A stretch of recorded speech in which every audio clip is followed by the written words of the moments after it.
Gender-based violence, GBV, causes, contributing factors, and consequences.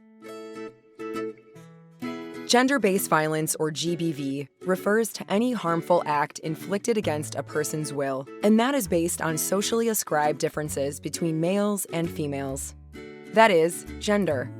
It includes acts that inflict physical, sexual, or mental harm or suffering, threats of such acts, coercion, and other deprivations of liberty. These acts can occur in public or in private. The three program areas, prevention of, risk mitigation, and response to GBV, can be best described when imagining a tree. We can talk about the roots of the tree when considering the causes of GBV. We can visualize the factors that contribute to its occurrence as natural elements that can affect the tree. And we can envisage the consequences of GBV as the branches, leaves, and fruits of the tree. As the roots of the tree are deeply anchored in the ground, the causes of GBV are deeply entrenched in social norms and attitudes. The root causes of GBV are gender inequality, systemic discrimination, and unequal power relations. These root causes explain why and how GBV occurs. When we address the underlying causes of GBV, we prevent GBV from occurring. How do we do this? By changing behavior and social norms, including through long-term approaches. By embedding gender equality in all our work. GBV prevention corresponds to one of the three areas of GBV programming. All GBV prevention programming must be accountable to women and girls and should only be initiated once essential services are in place to respond to incidents. As for the contributing factors, these are the elements that the tree can encounter. For example, the weather and the temperature that affect how the tree grows. The contributing factors of GBV are many and depend on the specific context in which GBV takes place.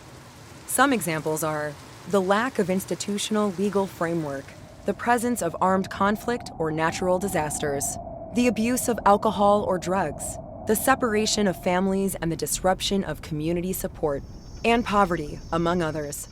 Risk factors manifest in very different spheres and intervene at all levels of the ecological model, as individual characteristics, at the level of relationships, within the community, and in the society as a whole. Forced displacement situations often increase the risk of GBV as people lose protective mechanisms and depend on aid.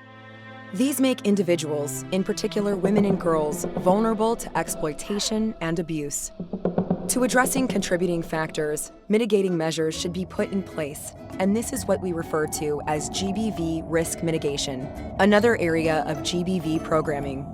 Mainstreaming GBV risk mitigation in all phases of humanitarian programming is the responsibility of everyone. All humanitarian actors need to know how to respond to a disclosure of GBV safely and ethically, and be familiar with the established referral mechanism for GBV survivors.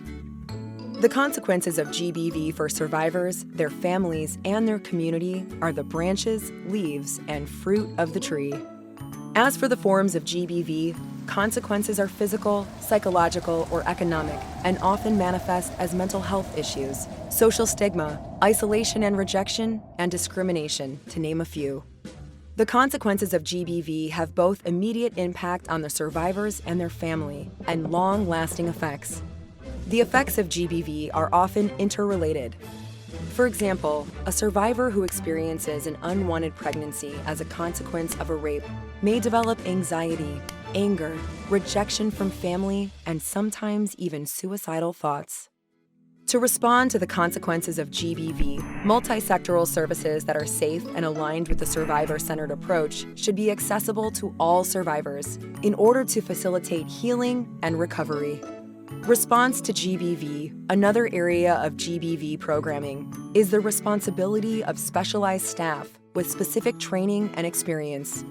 Through different types of interventions, we can address GBV root causes, contributing factors, and consequences. Our collective efforts aim at eliminating GBV and that the people and communities we work for are not exposed to the risk of GBV or its consequences.